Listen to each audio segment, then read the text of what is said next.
It comes at no surprise that in a world that is filled with so many powerful and fascinating artifacts, such as the Rings of Power, the Palantir, and the Silmarils, other artifacts with more subtle effects are often overlooked and underappreciated, and one such artifact was the Phial of Galadriel.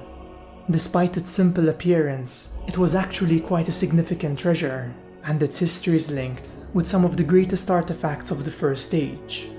Hello friends, it's Carl here, and in today's episode, we'll be unraveling the history, magic, and significance of the Phial of Galadriel. So this artifact wasn't some ancient treasure or keepsake of Galadriel, but in fact she had actually crafted it as a gift for Frodo after the Fellowship arrived in LOTR.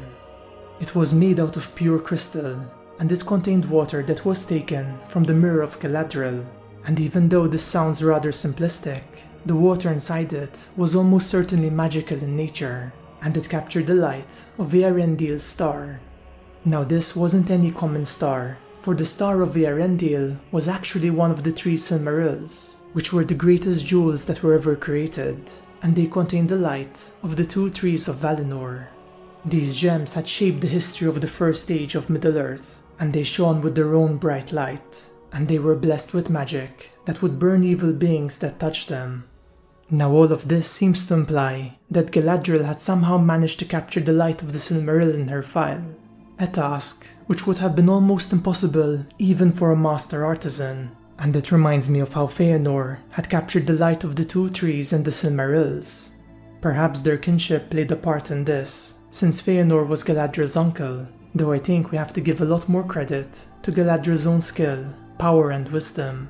After all, she and Fëanor were the greatest of the Noldor elves, and both of them were students of Aule the Smith, who was one of the Valar. Perhaps Galadriel might have even used her elven ring of power called Nenya to create this artifact, since it enhanced her natural abilities, and it's also possible that its magic was used upon the water of Galadriel's mirror, considering that Nenya was the ring of water. One of my favorite theories that tries to explain how Galadriel had managed to capture the light of the Silmaril is that she used the water of her mirror to capture some of the light that was reflected on its surface, which is why this water was contained in the phial. This would explain why even though both the Silmarils and the Phial of Galadriel gave off their own light, the light of the phial was weaker and less bright than that of the Silmarils, for it only contained a fraction or a reflection of the original light. Though even in this diminished form, it was still an incredible artifact. Now when we consider its power, it's quite reasonable to ask, why didn't Galadriel create more of these artifacts for her people so that they could use them as weapons, since its light would have been quite potent against the orcs? And I think the answer to this question is the same reason why Fëanor didn't create more of the Silmarils, that both of these incredible acts of creation stemmed from a moment of brilliance that could only occur once, and so they could not be recreated or copied. The light of the phial was also quite interesting because it shone brighter in darkness or at night, and its light would also grow more potent depending on the strength, hope, and willpower of its user. It would also offer them peace of mind and strengthen their will, such as when Frodo used it to clear his mind from the temptation of the One Ring, after the Witch King called out to it outside of Minas Morgul. Throughout most of his quest, Frodo was reluctant to use this phial, since he was scared that its light might give away their position to their enemies, and he would only start to truly appreciate its worth and power when he was trapped in the utter darkness of Shelob's cave. For in that dire moment, he used the light of the phial to scare her off, and it was so potent that it seemed as if a star had descended into her cave.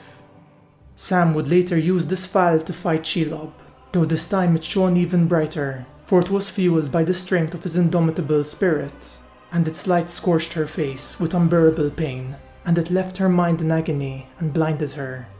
The Phial of Galadriel would also help the hobbits to muster their willpower, and it gave them the necessary strength to break through the invisible barrier of the Silent Watchers of Cir Ungol. These were monstrous statues that were filled with evil spirits, and unless someone had an exceptionally strong force of will, they wouldn't be able to pass between them. The phial also helped to weaken them, For when these evil spirits faced its light, their will slowly wavered and turned into fear, and this allowed the hobbits to overcome them. If you'd like to learn more about these evil statues and the spirits that dwelt within them, make sure you check out my video, which I'll be linking above. Now, despite all of its power, it seems that some magic was able to stifle its strength, such as the spells that were found within Sammath Naur, the chamber of Mount Doom. For when the hobbits reached this hall, they tried to use the Phial of Galadriel to light up this darkness. Yet this area was a magical place, and the heart of Sauron's realm, and its magic subdued all other powers, and the Phial appeared to be pale and cold, and it could not throw any light into this darkness. I think it's quite fitting that after Frodo completed his quest, he carried the Phial of Galadriel with him to the Undying Lands, and we're told that his hobbit companions saw the light of the Phial slowly glimmer until it was lost upon the horizon. I wonder whether its magic was finally lost as Frodo got closer to the Undying Lands, or if it had simply faded out of their sight. Now, before I end this video, I'd like to discuss a few more points. So first of all, I think it's really interesting how Galadriel had warned Frodo to remember that this Phial would serve him as a light in dark places when all other lights went out, and I wonder whether she had a moment of foresight when she crafted this Phial, knowing that he would eventually face a challenge that would need to be overcome by its potent light. I also find it quite fascinating that since this light was captured in a Phial, it would imply that it had a stopper of sorts, and that it could be opened and the light could be let out.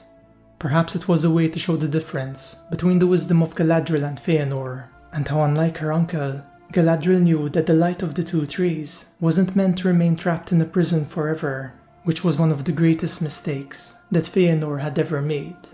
It's quite a beautiful comparison, and I'd like to think that it's more than a mere coincidence. Finally, it's also worth mentioning that throughout their quest, the hobbits used to cry out elven phrases related to the stars or to Elbereth and the Earendil, and I'm not sure whether this increased the potency of the Phial's magic, or if it was a way for the hobbits to gather their willpower and find some hope in these dark moments. Anyway friends, this wraps up today's video, and I hope you enjoyed it. I'd love to hear your thoughts on this Phial. How do you think Galadriel had created it?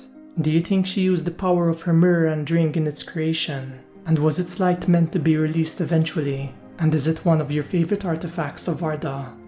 I'd also be keen to hear some funny and interesting ideas on how you'd use this artifact in real life. Perhaps you choose to be evil and attach 2 of them to your car headlamps, so get creative in the comments below. As always, I'd like to thank my patrons who have really helped to elevate this channel. It wouldn't be the same without you, and I would like to express how grateful I am for your support, especially our Wizard-Tier Patrons, T-Gorman, Mike Feeney, Roland Myrvold, and Jacob Williams. If you too would like to help support this channel while unlocking some cool perks, I'll be leaving a link to my Patreon page in the video description below. I'll also be leaving links to our Instagram, Facebook, Discord, and Twitter communities, so follow us if you'd like to have some extra Lord of the Rings content in your day-to-day lives. As always, if you enjoyed this video, leave a like and subscribe to join our fellowship today. I hope to see you all in my next video, where together we'll once again explore the magical world and lore of Middle-earth.